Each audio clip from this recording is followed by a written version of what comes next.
From Pacifica, this is Democracy Now! Under Secretary Kemp, more people have lost the right to vote in the state of Georgia. They've been purged, they've been suppressed, and they've been scared. And this farce about voter suppression and people being held up from being on the rolls and being able to vote is absolutely not true. Georgia Secretary of State Brian Kemp and Democrat Stacey Abrams spar in their first gubernatorial debate in Georgia. Amidst growing accusations, Kemp's overseeing widespread voter suppression in an attempt to prevent Abrams from becoming the nation's first female African-American governor. Newly leaked audio shows Kemp telling Republican donors he's concerned too many Georgians would exercise their right to vote. We'll speak to Harvard Kennedy professor Leah Wright-Reger and investigative journalist Greg Palast, then to Dodge City, Kansas, where authorities have moved the city's only polling location outside the city limits to an area not accessible by public transport. The city is 60% Latino. Then, who's behind ICE? We look at how Amazon, Microsoft, and Palantir, among other big tech firms, are profiting from detention and deportations. Introducing Amazon Recognition Video, the easy-to-use API for deep learning-based analysis to detect, track, and analyze people and objects in video. Amazon Recognition Video uses the visual, what, temporal, when, and motion from the video to deliver high-quality person tracking and detection of activities like running, playing soccer, or getting into a car. As Amazon pushes ICE to buy its facial recognition software to track immigrants, we'll speak with Jacinta Gonzalez, an organizer with Mi Gente. All that and more coming up. Welcome to Democracy Now!, democracynow.org, The War and Peace Report. I'm Amy Goodman. Half the population of Yemen could soon face famine.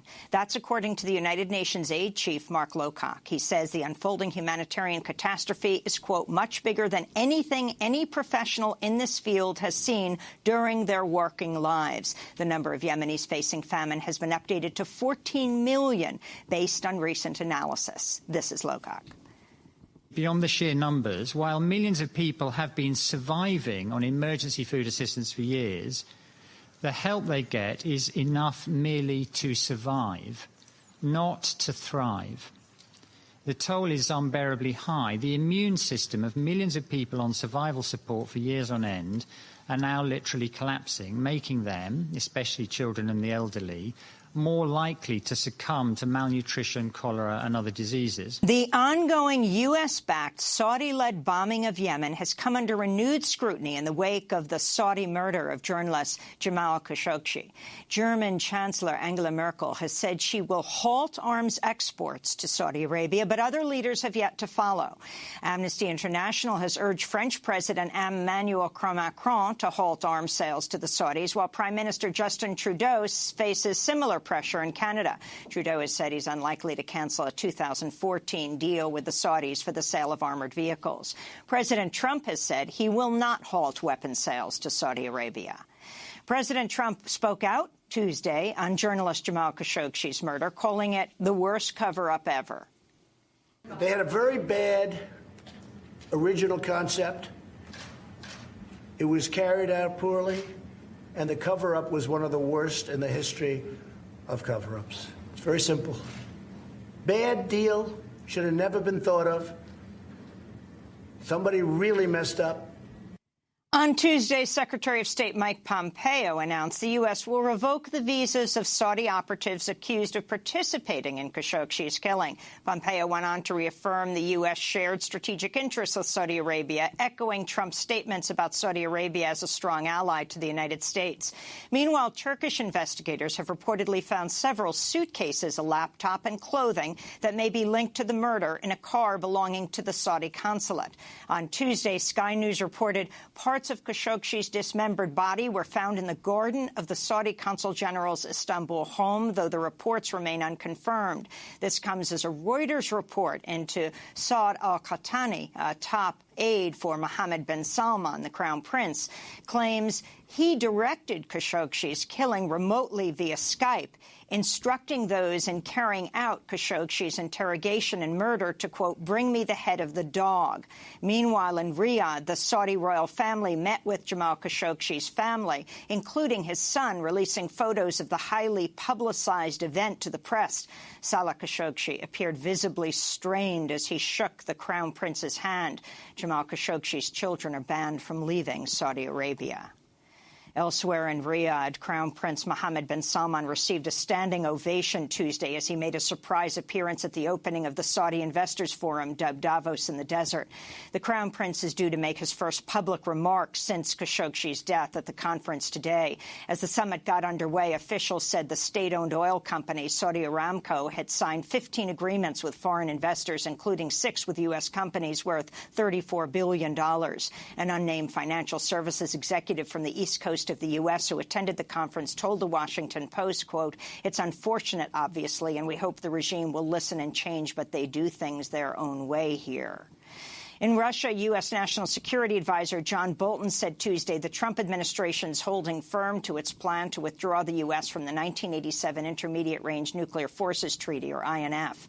Bolton made the remarks after meeting in Moscow with Russian President Vladimir Putin. In terms of filing the formal notice of withdrawal, that has not been filed. It'll be filed in due course. Bolton's remarks came a day after President Trump said he hopes to expand the nuclear arsenal. The U.S. already has an estimated 6,800 nuclear warheads. In election news, the controversy over voter suppression in Georgia took center stage Tuesday as audio of Georgia Secretary of State and Republican gubernatorial candidate Brian Kemp was leaked just hours before his debate with Democratic opponent Stacey Abrams, who hopes to become the first African-American woman governor in the country. In the recording taken at a campaign event last week and published by Rolling Stone, Kemp expressed concern over Georgians exercising their right to vote, particularly in early and absentee voting. And as worried as we were going into the start of early voting with the literally tens of millions of dollars that they are putting behind to get out the vote efforts for their base, a lot of that with absentee ballot requests. They have just an unprecedented number of that, which is something that continues to concern us, especially if everybody uses and exercises their right to vote, which they absolutely can, and mails those ballots in. We got to have heavy turnout to offset that. At Tuesday's debate, the Georgia Secretary of State, gubernatorial candidate Brian Kemp, accused Stacey Abrams of encouraging undocumented people to vote illegally.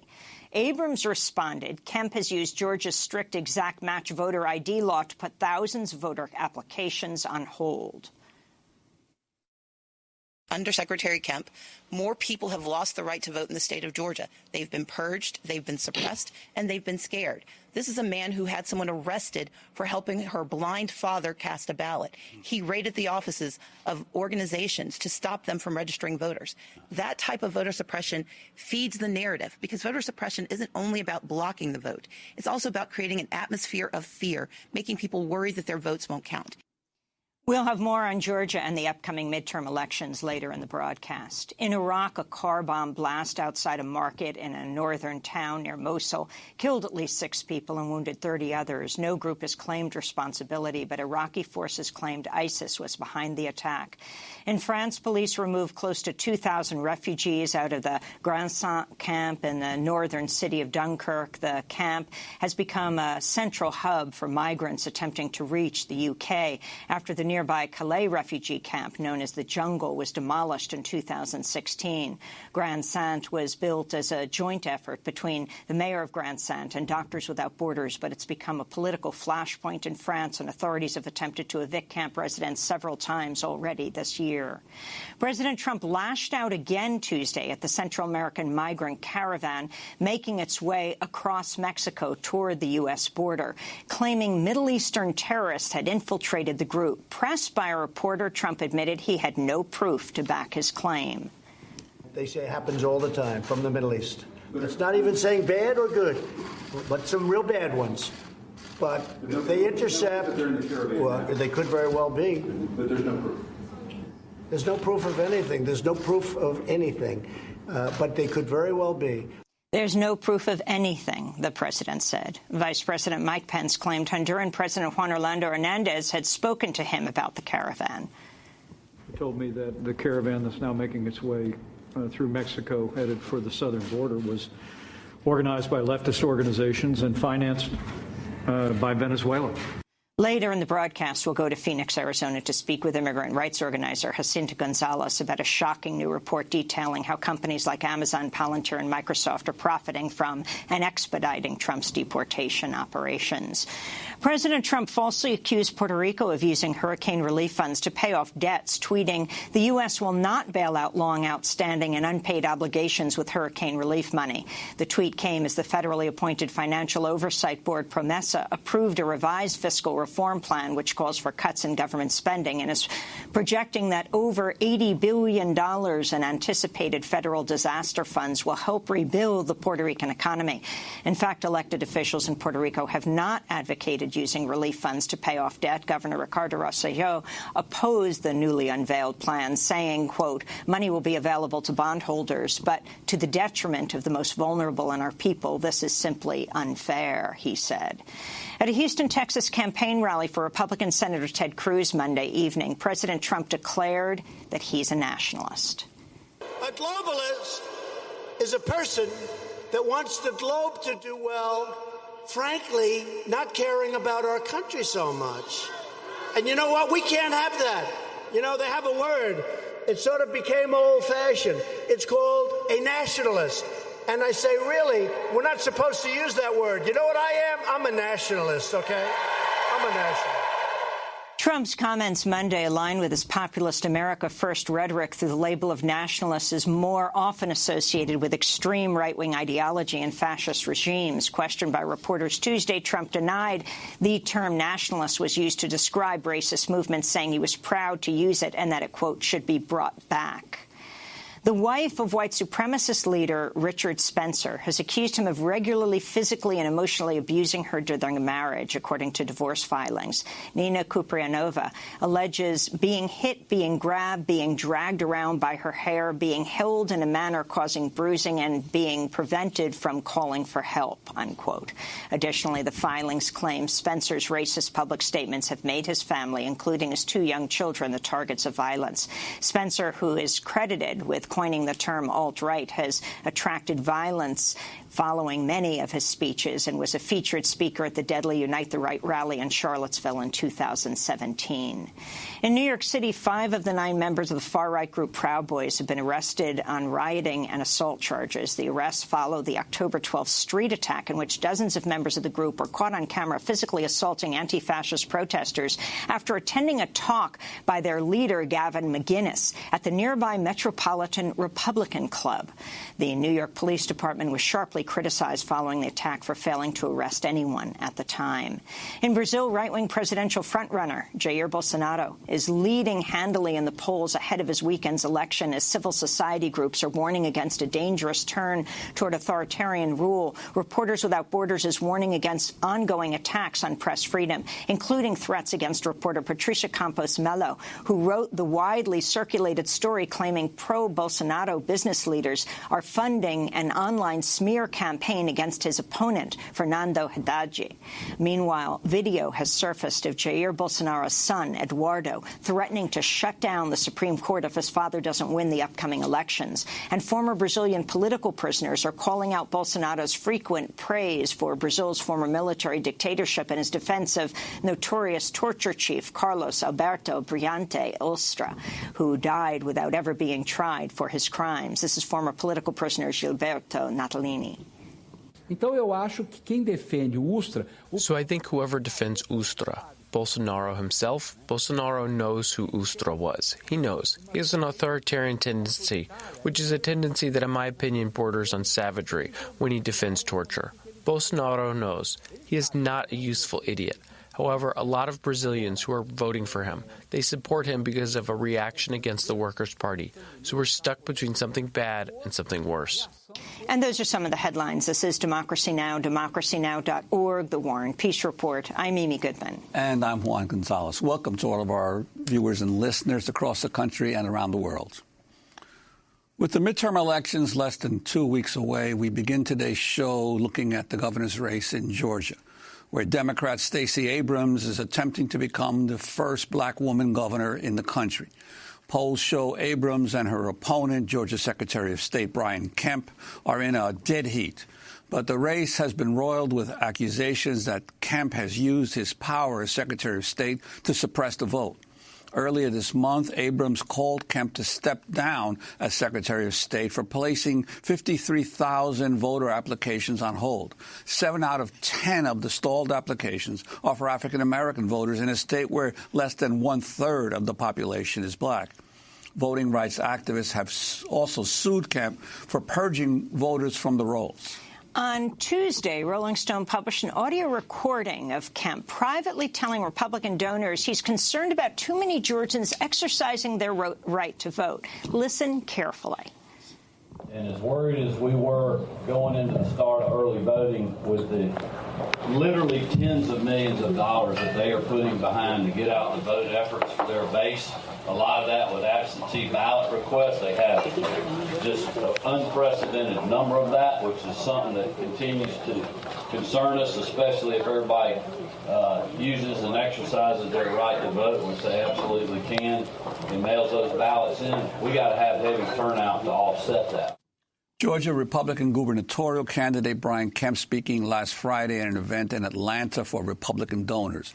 Audio of his remarks were leaked to Rolling Stone magazine. Well, on Tuesday night, Brian Kemp and Stacey Abrams faced off in their first debate. In this farce about voter suppression and people being held up from being on the rolls and being able to vote is absolutely not true. Anyone who meets the requirements that's on the pending list, all they have to do is do the same thing that you and I at home have to do. Go to your polling location, show your government ID, and you can vote. But 75% of those individuals missed the Social Security match, which is a federal problem. Ms. Abrams, would you like to respond? I would indeed. The right to vote is a right. I grew up in a family that fought for the right to vote before they were old enough to do so. My father was arrested helping people register, and so I take the right to vote very seriously. I only believe that those who have the legal eligibility to vote should cast a ballot. But I also understand that under Secretary Kemp, more people have lost the right to vote in the state of Georgia. They've been purged, they've been suppressed, and they've been scared. This is a man who had someone arrested for helping her blind father cast a ballot. He raided the offices of organizations to stop them from registering voters. That type of voter suppression feeds the narrative, because voter suppression isn't only about blocking the vote. It's also about creating an atmosphere of fear, making people worry that their votes won't count. As the next governor of Georgia, I will work with the Secretary of State to ensure that there is no question that the right to vote in Georgia is not a privilege. It is indeed a right that belongs to those who are Georgia citizens, and I will work hard to make it so. That's Georgia Democratic governor candidate Stacey Abrams debating the Republican Secretary of State, gubernatorial candidate Brian Kemp. To talk more about what's at stake in the race, we're joined by Leah Wright-Rigueur, professor at the Harvard Kennedy School of Government, author of The Loneliness of the Black Republican, Pragmatic Politics and the Pursuit of Power. So you saw the debate last night, Professor Rigueur. Can you talk about what was raised and start with this issue of voter suppression, the accusation that Brian Kemp is holding on to 53,000 voter registration forms and also that leaked audio recording questioning Georgians' right to vote? Stacey Abrams versus Brian Kemp has become a touchstone for the entire country and for issues of voter rights and thinking about what does voting mean, who has the right to vote, voter suppression, questions of, alleged questions of voter fraud. And we saw that play out on the debate stage last night where, you had Brian Kemp saying the idea of voter suppression is a farce versus Stacey Abrams, who very clearly and explicitly said, no, actually, voting is a right. It is a constitutional right. It is a protected right. And this election is all about ensuring the rights of people to ensure that democracy is actually exists as opposed to just imagined. So really, that's what that was at the heart of the debate last night. And really played out as these two contenders took very polarizing and very opposite opinions on a very contentious issue. Professor Leah Wright-Rigueur, I'd like to ask you about the Rolling Stone release of the audio of Kemp talking to some donors about his concern about too many people voting. Absolutely. I mean, this is not actually a new concern. The Republicans, for a very long time, have had very open conversations, in other cases, very private conversations about their concern about turnout. And why is that? Because the higher the turnout, particularly amongst groups of color, particularly amongst young people, tends to favor Democratic candidates. In this case, Stacey Abrams has really taken, what shouldn't be a novel approach, but is a novel approach, by going out and pounding the pavement and going after non-likely, unlikely voters, voters who haven't voted before, young people, people of color, getting them to try and turn out at high numbers. And so if you're Brian Kemp, that is something that you absolutely don't want. And so in his private remarks, this is essentially what he said, which is, we don't want these people coming out and voting. We have to think about what are the alternatives and how can we not get them to come out, even though that's their legal and constitutional right to vote. We're going to go to break and then come back to this discussion. We'll also bring in Greg Palast, who is suing the Secretary of State Kemp. Leah Wright-Rigueur is going to stay with us, professor at the Kennedy School of Government at Harvard University. We'll also be asking her about the video that's just come out of Stacey Abrams decades ago participating in a flag burning of the Confederate flag of Georgia at the time that led to the flag being replaced, gotten rid of. This is Democracy Now! Stay with us.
Natural skin deep. This is Democracy Now! I'm Amy Goodman with Juan Gonzalez.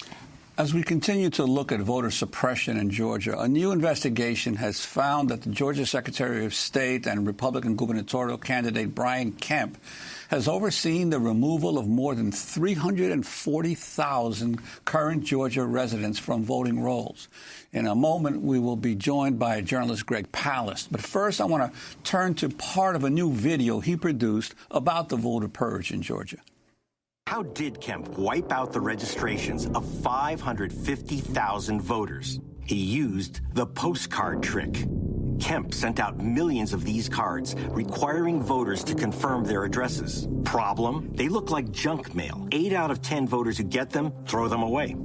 Throw away the card, and Kemp can throw you off the rolls. The trick? Not everyone gets a postcard. Mostly, they go to neighborhoods like this. This is my neighborhood, and this is where I almost got purged. Stacy Hopkins is a community organizer. Give me a hug. Give me a hug, baby. This is also a community that's rapidly changing. It impacts us as a voting community. With all these empty houses, our vote is being lost. Our political power is being lost. When Kemp sent her a postcard, he picked the wrong target. I look at these mailers that are telling me and 2 of my children that if we did not fill out these forms and return them, we were going to be moved to the inactive list. But we had just voted. I decided to try and hold Mr. Kemp accountable for that because I wanted to know why he didn't want me to vote. We filed suit against Secretary of State Kemp. And she won. Big time. 159,000 were restored to the voting rolls, and that was a good feeling. But what feels bad is that more than 500,000 voters remain on the purge list. We had to threaten Kemp with a federal lawsuit, but he finally gave up the names of every voter he purged. Then we made all the names public. I was flooded with 1,900 emails from Georgians stunned they had lost their right to vote. Investigative journalist Greg Palast attempted to question Georgia Secretary of State, the Republican gubernatorial candidate Brian Kemp, about the purge. Mr. Kemp, are you removing black voters from the voter rolls just so you can win this election? Why are you purging voters from the voter rolls? Sir, why aren't you answering my questions? Sir, why do we have to sue you to get the names of voters who've been removed? Why are you... Let go of me right now, sir. Okay, is there any other reporter being thrown out here? Yes, sir, he said you specifically.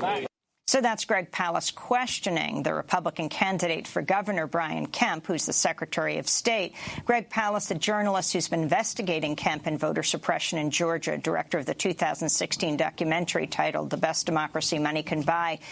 You are suing Brian Kemp as well, Greg Palast. Explain what you found and why you're suing him. Well, you see, he wouldn't answer my questions, so he's going to have to answer them in a federal court. This is a follow-up to my Rolling Stone 2016 investigation. We are suing him, and I say we, including civil rights organizations, to find out why he's removed 340,134 Georgians on supposed evidence that they've left the state or left their county, and they are still in their home registration addresses. They haven't left. So you're talking 1/3 people. If these people show up to vote on November 6th, they're going to find that they can't vote. They'll be handed a provisional ballot, but it won't be counted. This is huge. And these lists are violently racially prejudiced. So we are going into court to get all the answers why he did this. We know it's wrong. And from my other investigations, I was able to get inside his operation and get some of the purge lists before. It's quite an ugly operation. I've never seen a purge operation this wide, this big.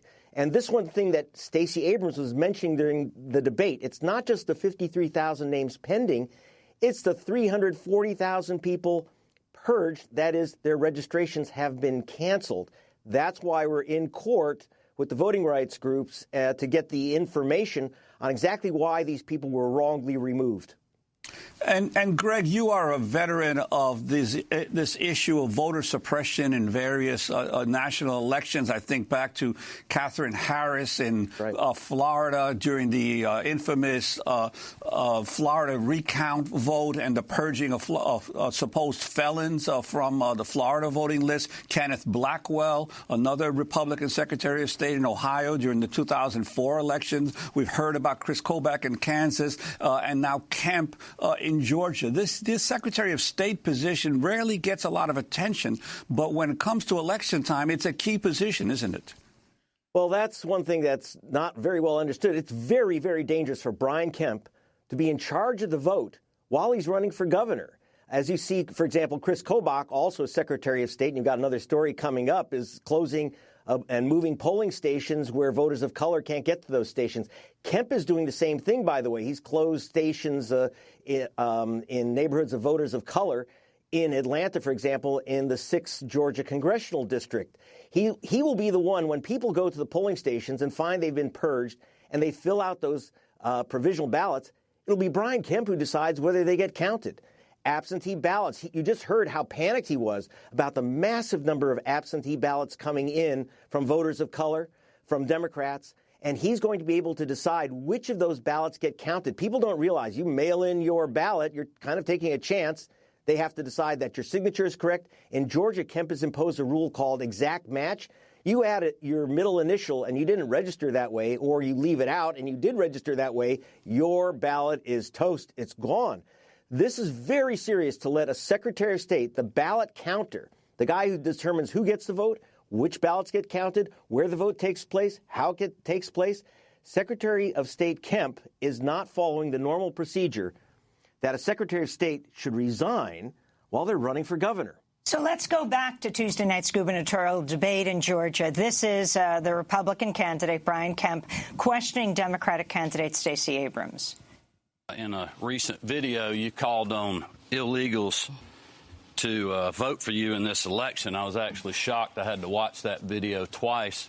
It clearly shows that you are asking for undocumented and documented folks to be part of your winning strategy. So my question is, why are you encouraging people to break the law for you in this election?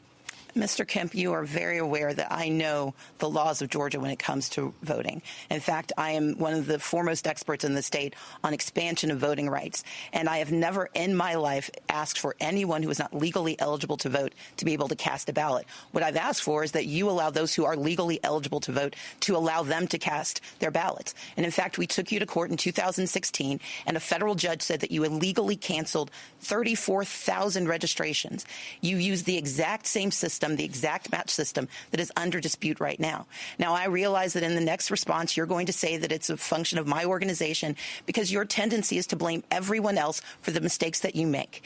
My responsibility as a leader is to see a problem and try to solve it. When I saw that we had 800,000 unregistered people of color in the state of Georgia, I started an organization that has reached into every county and increased those registrations. When I saw that people were being unlawfully denied the right to vote, I worked to make certain that we held you accountable. And as the next governor of Georgia, I will continue to do my job to make certain that every legally eligible vote that gets cast gets counted. We're going to return to Leah Wright Rigueur on this answer. Leah Wright Rigueur, author, Harvard professor at the Kennedy School of Government. Can you respond to the accusation and what Stacey Abrams said? Well, I think Stacey Abrams is laying out her pathway to the governor's office and to victory, but she's doing it in such a way as to remind everyone that she is interested in a legal pathway, but that also she is interested in expanding the rights and the constitutionality and the right to vote for all Georgians and ensuring that they have that right to vote. So for a long time, in our democracy, and it's not just Georgia, there's been this idea that everyone should have the right to vote, but it's coexisted with this idea that not everyone should have the right to vote. And in fact, this is what we've seen, a restriction of rights, of the right to vote for certain groups of people. Abrams was directly responding to that by saying, this has been my ground game, this has been my life's work to ensure that everyone who is a legal citizen has the right to vote and has the right to exercise that vote as opposed to constraining it. So clearly pointing out that, and rebutting this idea that she's on tape encouraging undocumented peoples to vote, but instead saying this is about ensuring that citizens have their right to vote and are able to exercise that right as opposed to being suppressed or losing those rights. Well, during Tuesday's debate, Stacey Abrams was also asked about a 1992 protest she took part in when she was photographed burning the Georgia state flag. And 26 years ago, as a college freshman, I, along with many other Georgians, including the governor of Georgia, were deeply disturbed by the racial divisiveness that was embedded in the state flag with that Confederate symbol. I took an action of peaceful protest. I said that that was wrong. And 10 years later, my opponent, Brian Kemp, actually voted to remove that symbol. Leah Wright Rigueur, your reaction to this issue being raised in the waning days of this election? This is a tight and close and contested election. This is a monumental election. A black woman had received the Democratic nomination for a gubernatorial bid, which is a first. It's also a touchstone for the rest of the nation in terms of issues like democratic politics, blue wave, progressive politics, black women in politics and their effect. And so, of course, in the closing days of the election, all of these so-called controversies are going to erupt. Now, for the Abrams campaign, they in some ways anticipated this. What Stacey Abrams did in 1992 is in no way illegal. It is her constitutional right, as stated, an exercise of free speech, but also supported by the several Supreme Court rulings. But also, at the time, we're not talking about the Georgia state flag. We're talking about the segregationist version of the Georgia state flag, which the then governor of Georgia was trying trying to get rid of, and later Kemp would also push to get rid of. So this is actually a non-controversy, if anything. And so the Abrams camp has actually done quite a good job as this has erupted of saying, no, this is not what it seems. And in fact, this was about making Georgia more democratic, more fair, and less racist for citizens of the entire state. In fact, Stacey Abrams has very proudly said in her response that she stands by what she did. She doesn't consider this an expose, that action helped to lead to the removal of that version of the Georgia flag that was largely the Confederate flag. Absolutely. And, you know, if this is the biggest controversy that Abrams is facing, then, I mean, what do you have? This woman is squeaky clean. She is fighting for the rights of, you know, for democratic rights, for the expansion of enfranchisement for legal citizens. So the idea that, you know, that she would be burning a flag, oh, shocker. But in turn, it turns out that the flag that she was burning was an unjust flag, that was a segregationist flag, that, you know, generally the political class in Georgia was united around getting rid of. So this is, again, this is a non-starter, but it's emerging at a point in time as one of these things that is designed to disrupt and really rile antagonism against Stacey Abrams and perhaps encourage turnout from Kemp's base as a way of holding back Stacey Abrams in a really contentious fight. So let's go to a larger picture right now, which is what President Trump has said in the last few days and doubled down yesterday. At a rally in Houston, he officially declared himself a nationalist, tagging himself with the label that has long been aligned with Nazism and white nationalism, clearly something he was indicating he knew in this clip. A globalist is a person that wants the globe to do well, frankly, not caring about our country so much. And you know what? We can't have that. You know, they have a word. It sort of became old-fashioned. It's called a nationalist. And I say, really, we're not supposed to use that word. You know what I am? I'm a nationalist, okay? I'm a nationalist. So that was Trump on Monday night, and then he doubled down on the nationalist label when speaking to the press at the White House. There is a concern that you are sending coded language or a dog whistle to some Americans out there that what you really mean is that you're a white nationalist. I've never even heard that. I cannot imagine that. You mean I say I'm a nationalist? No, I never heard that theory about being a nationalist. I've heard them all. But I'm somebody that loves our country. I'm somebody that loves our country. Professor Leah Wright-Rigueur, can you respond to what President Trump has said this week, labeling himself a proud nationalist? It's an interesting choice of words, given that he could have used patriot as for somebody who loves their country, but instead doubled down on this idea of nationalism. It's not the first time that he's done it. During the 2016 campaign, he labeled himself a nationalist. Steve Bannon was behind this, but also it was very much an embrace of Steve Bannon's idea of nationalism. Regardless of, you know, he may say this is not ethnic nationalism, this is not white nationalism. It is sending a very distinct message and drawing on a very distinct message at a point in time where nationalism is on the rise in the country, but so is, you know, violence around nationalism, ethnic nationalism, white nationalism. So, in a way, this is drawing back on that 2016 strategy, which was quite effective for him, which is a rallying cry to all of these people around the country, this base that put him in office, that elected him at a time when, in the midterms where he's really pushing a culture war strategy and reviving a culture war strategy, because there's not much else to go on. So it's worked for him in the past. It's his calling card, and here here he is reviving it. The other interesting point is that he's reviving it at a moment where Steve Bannon is no longer officially associated with with the White House, with the Trump administration. So it does tell you that those ties are still there, but so is that ideology that's pulling through. It's a message, again, to the base that I'm here for you, I stand for you, I support your agenda. It's also a warning for those outside, in a way of alienating other people as outsiders. And it's Donald Trump's way of saying, I'm president of these people, but not those people. And this all comes as the Florida gubernatorial candidate, the Democrat Andrew Gillum, was targeted by a racist robocall paid for by a white supremacist group. Gillum aiming to be Florida's first black governor. This is a clip of the robocall, a real warning. It is extremely racist. Well, hello there. I is Andrew Gillum, and I'll be the mayor of Tallahassee. And this is the gubernatorial candidate, Tallahassee Mayor Andrew Gillum, responding to these racist robocalls on CNN. I want to make sure that we don't racialize and, frankly, weaponize race as a part of this process, which is why I've called on my opponent to really work to rise above some of these things. People are taking their cues from him, from his campaign, and from Donald Trump. And we saw in Charlottesville that can lead to real, frankly, dangerous outcome. Leah Wright-Rigueur, your final comment on the climate right now.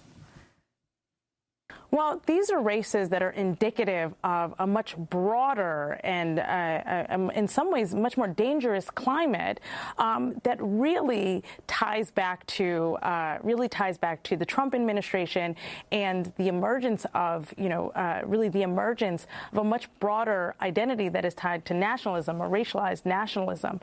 But the other thing that's going on here is that we have a set of candidates that are running against people that have wholly tied themselves to Donald Trump, proudly tied themselves to Donald Trump and Donald Trump's agenda. So really what we're gearing up for is a showdown between, does the Trump effect still stand? This one way of approaching politics, this exclusionary way of approaching national politics and local and state politics, or is there another way? Is there a way that is built on alliances and coalitions that is inclusive and is about expanding the boundaries of democracy so that all American citizens count? We want to thank you for being with us. Leah Wright-Rigueur, professor at the Kennedy School of Government at Harvard University. She's the author of The Loneliness of the Black Republican, Pragmatic Politics and the Pursuit of Power. Greg Palast, journalist who's been investigating Georgia Secretary of State Brian Kemp, who's running for governor on the Republican ticket, been looking overall at voter suppression in Georgia. This is Democracy Now! When we come back, what's happening in Dodge? That's Dodge, Kansas. And how are U.S. corporations profiting from ICE? Stay with us.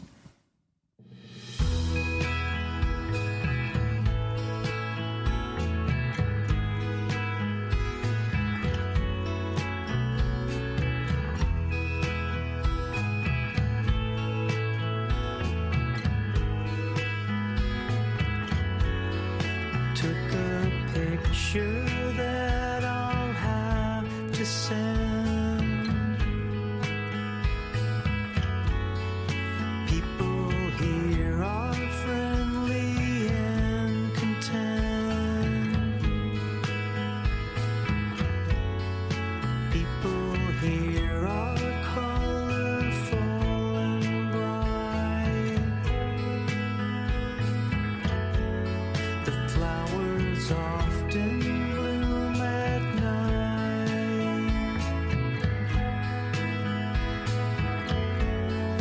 Amanita is the name. The flowers. The Flowers of Guatemala, from the soundtrack to Finding Oscar. This is Democracy Now! I'm Amy Goodman with Juan Gonzalez.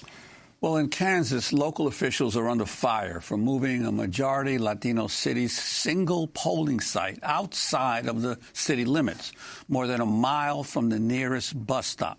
Dodge City, Kansas is nearly 60% Hispanic, but the Associated Press reports that Hispanic turnout in the county where Dodge City is located was just 17% compared to 61% turnout for white voters in 2014. The ACLU reports Dodge's lone polling site services more than 13,000 voters compared to an average of 1,200 voters per polling site in other locations. We're joined now by Johnny Dunlap with the Kansas Democratic Party. He's joining us from Dodge City. Welcome to Democracy Now! Tell us what happened.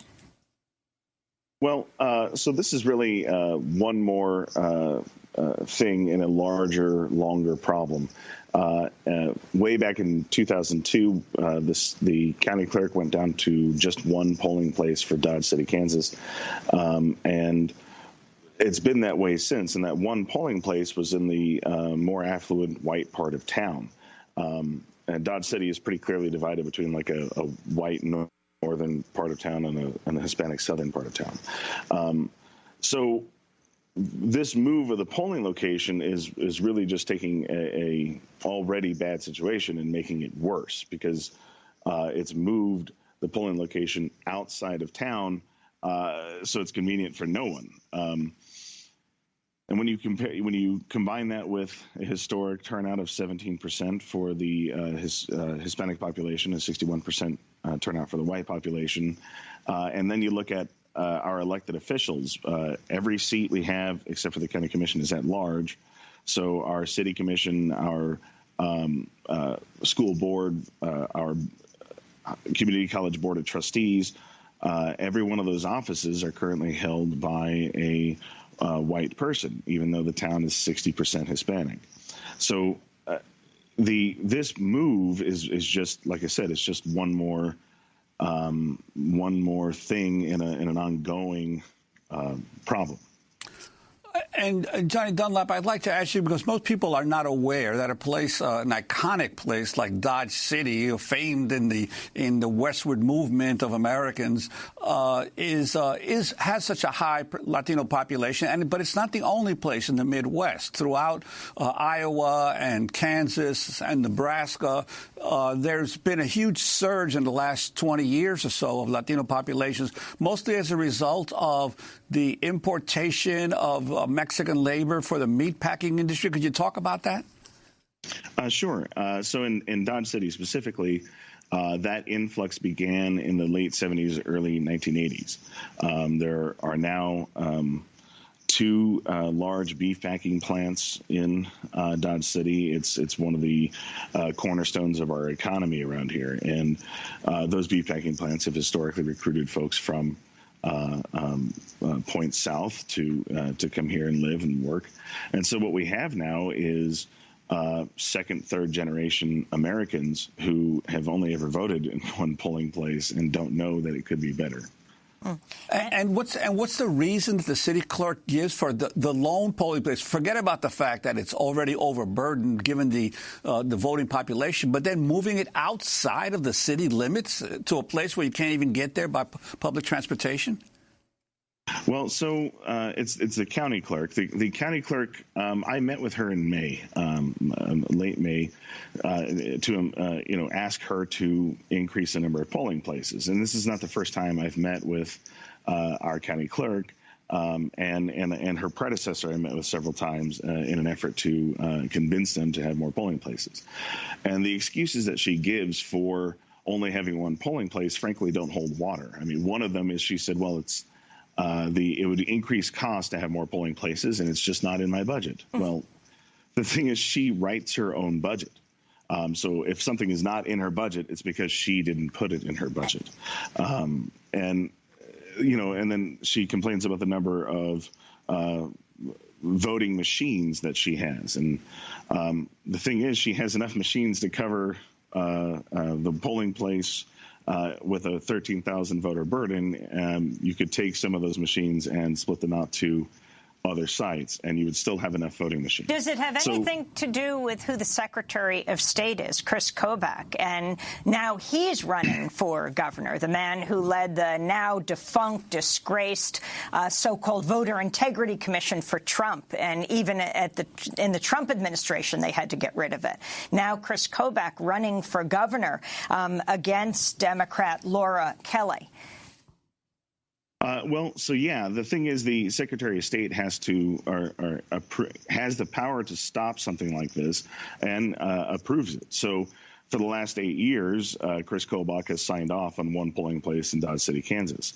And really, this is part of a larger narrative for him. I mean, he passed, we passed in Kansas bills that he championed and wrote that have since been declared unconstitutional because they disenfranchised voters. And on the ground in Dodge City, that's made things difficult. Like we've attempted to have voting drives and things. Voter registration drives in Dodge City. And before Chris Kobach's voter ID law, which required citizens to prove their citizenship, so it reversed the burden of proof from the government to the citizen, and so folks would register to vote, and then they'd have to go to the county clerk and present their birth certificate or some sort of proof of citizenship. And so what happened in these voter registration drives is that, folks would start filling out the form, and then we would say, okay, well, now you need to take this to the county clerk along with your birth certificate, and then you'll be registered to vote. And they would be in shock and angry, and some of them even tore up their voter registration card and said, no, forget about it. This is too much. So it's just this thing in Dodge City this year is, I think, part of a larger problem where the Republican Party in Kansas has taken a lot of steps to make voting more difficult, to put obstacles in the way of people registering, of people getting to the polls. It's a bigger problem. Johnny Dunlap, I want to thank you for being with us, chair of the Ford County, Kansas Democratic Party, as we move on to our next segment. Well, we end today's show looking at a shocking new report titled "Who's Behind ICE? The Tech and Data Companies Fueling Deportations." The new report by Mi Gente, the National Immigration Project, and the Immigrant Defense Project details how corporations like Amazon, Palantir, and Microsoft are profiting from and expediting President Trump's incarceration and deportation operations. Currently, about 10% of the Department of Homeland Security's $44 billion budget is dedicated to data management. The report is being published as new documents obtained by the Project on Government Oversight show that Amazon is pushing the U.S. Immigration and Customs Enforcement to start using its controversial facial recognition technology that could identify immigrants in real time by scanning faces in a video feed. For more, we go to Phoenix, Arizona, where we're joined by Jacinta Gonzalez, an organizer with Mi Gente, a national political hub for Latinx organizing, which co-wrote the Who's Behind ICE report. Jacinta, tell us what you found. Good morning, Amy. Thank you so much for having us. What we really found in this report is understanding that the tech industry, Silicon Valley, is really changing the way we see immigration and customs enforcement on the ground. We've been seeing for a while added capabilities to be able to surveil people, be able to input new sources of data, including private sources like medical bills, different records from different companies. Even your phone bill, for example, is getting into these records. And that's how immigration is able to conduct their raids and go door to door, terrorizing communities and really impacting families every day that are devastated by their separations. And so what was really revealed in this report is that there's tech industries, private companies that are helping create these programs for ICE, but also other tech companies like Amazon, for example, are expanding their budget by basically being able to offer cloud services to the government. Yeah, and could you talk about this, the disproportionate impact that Amazon now has on cloud services for government agencies? Back in 2010, Amazon and many other tech companies began to lobby the government to say that you should have cloud services to be able to digitize all of your files. And what they basically did was ensure a very, very lucrative contract. To be able to store information for the government, you have to have FedRAMP authorizations. It's their way of being able to say that you're able to hold information for the government. And Amazon has 204 authorizations, compared to other companies like Google that have less than 30. And so we really see that Amazon has been monopolizing this industry and making sure that they're profiting tremendously off of both war and the war on immigrants and home. Talk more about the individual companies that you found and who's funding ICE, who is backing up, who's profiting from the deportation system that's going on now. One of the primary companies that we identified was a company named Palantir.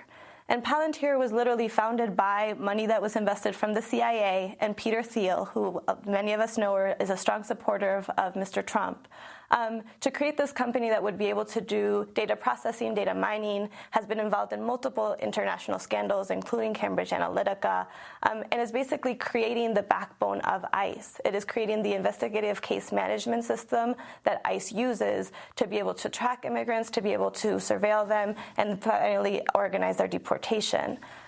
But what we're seeing is that Palantir is able to develop this technology to attack immigrants, yet somehow whenever they separate children from their parents at the border, they lose track of them and aren't able to find out where they are. So we really are able to see through these technologies what they're prioritizing, but also who is behind this. It's the CIA, it's Peter Thiel, it's business interests that are trying to expand Trump's agenda. One of the things I think your report talks about is the pushback that many of these tech companies have gotten from their own employees who do not feel comfortable with their companies taking such a huge role in things like ICE and other government storage projects. Could you talk about that as well, and how Amazon is distinct even in this area?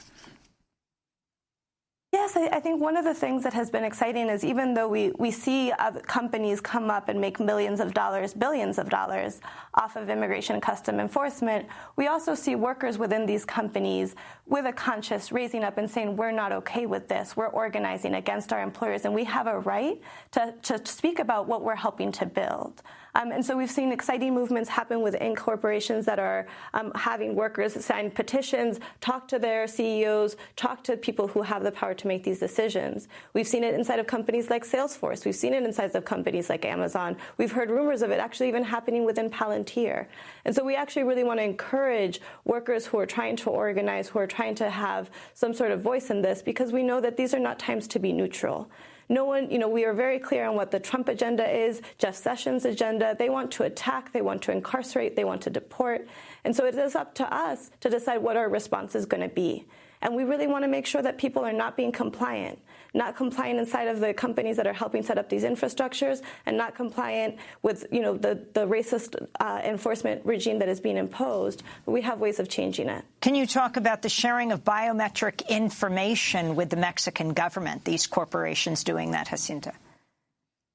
Yeah, so there's many companies like DevTech Technologies that are actually developing technology and have contracts in Mexico to be sharing data. And so we see it on some levels inside of the Mexicans Institute of Immigration, sharing information, but we've seen even more concerning contracts where there's trying to share information that's coming from voter records in Mexico, the voter ID cards, being able to share that information.